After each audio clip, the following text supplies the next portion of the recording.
Okay, I want to ask you this question real fast. When was the last person that you've made friendship-wise that the first time you met them, you were like, man, I really like that person, and you're friends still? Does everybody have an experience like that? Does anybody have one they'll share, like a close friend or anything like that? Walking in here, I saw this. Welcome to Doc. Hello, welcome to the family. No, that's sucking up a little bit there. So, yeah. No, okay.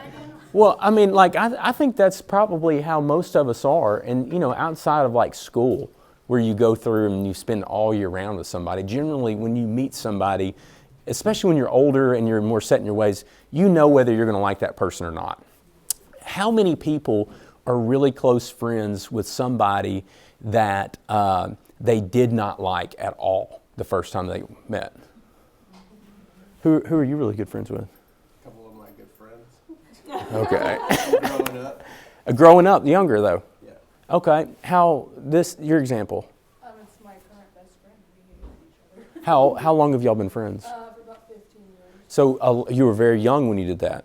And that's one of the key differences there too, is like when you're younger, you can grow up together and you kind of mold your ways. And when you're younger, you're changing the things that you do. And a lot of times you change yourself and you end up matching other people.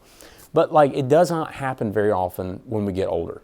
Especially, you know, I'm not in my 50s yet, but I would imagine like a lot of the people that come through this door are kind of ornery and know immediately if they're going to like somebody or not. Which brings me to the next thing, is that what really is our experience and how do we introduce ourselves to customers when they come in the door? We say hey. We say We just talk to them. Yeah, and so, I mean, it's really simple. Like, this jewelry is super simple. I mean, it really is make a great relationship with that person and go from there. Now, I just wanted to share something with you, too, is that it's always harder in the slower times to make that because there's not as much energy in the store. You know, Christmas, it's easier in the busier times in May because you have this momentum, you have all this, and you can go back and forth and you can talk to these people. But like in March, especially with spring break coming up and lower door traffics and things like that, the most important thing that we can do is have a really good introduction with that person.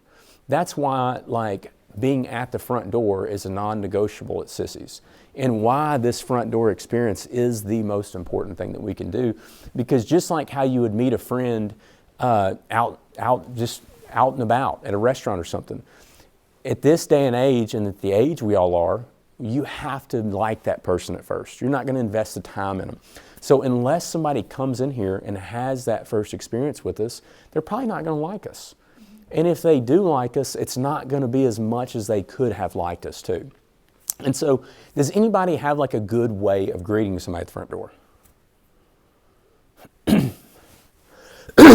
I'm not trying to just get attention there. I'm like, so, I mean, because that's something that you all think about, because I always think about this, and especially like 2 years ago when I had to start doing this, was I go around and, you know, you take people who are 22 years old, like in Conway, and they don't know what to do. And most of us really don't know what to do.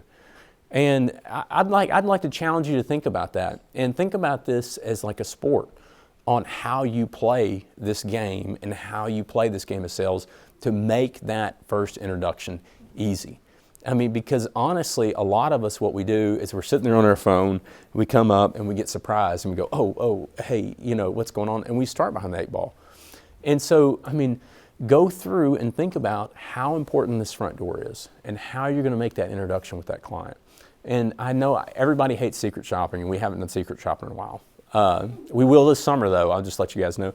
But it's amazing because every single one of the videos that we've watched, within 5 seconds, I can tell if that secret shopper is going to say that they felt judged, if they felt uncomfortable in the store, if they thought that the people in the store were uppity, and that they did not want to talk to them.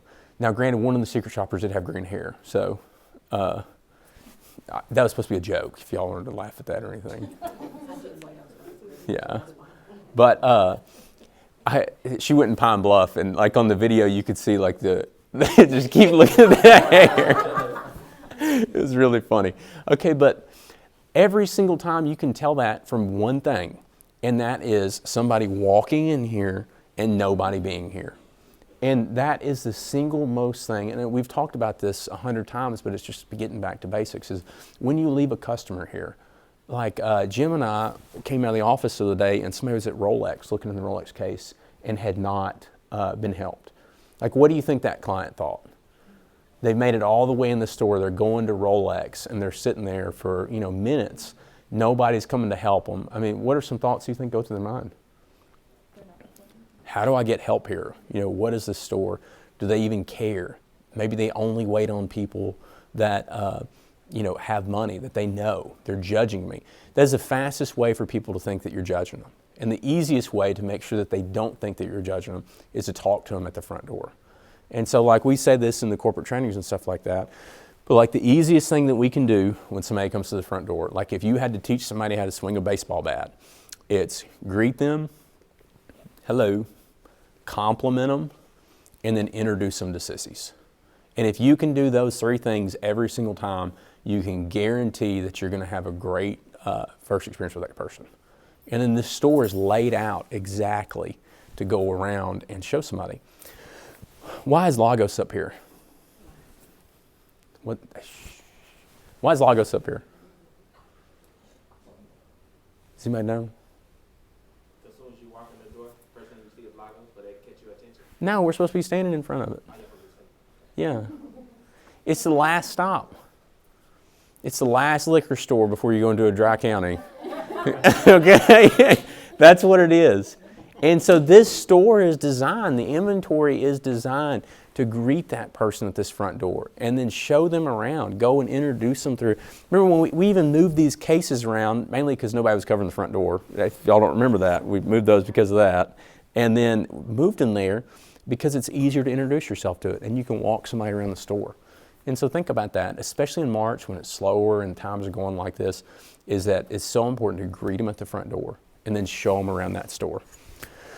What's the biggest difference between that Lagos bracelet and that $50,000 Riviera necklace? Is it price? What's the biggest difference between that Lagos bracelet and that Riviera necklace? Comfort in showing it. Is it? Could be for some people. Or is it 53 feet? That's the biggest thing. That's the biggest difference in between selling these pieces, is getting people back there, is the actual physical differences in the store. So that's it. We've got plenty of time to putt.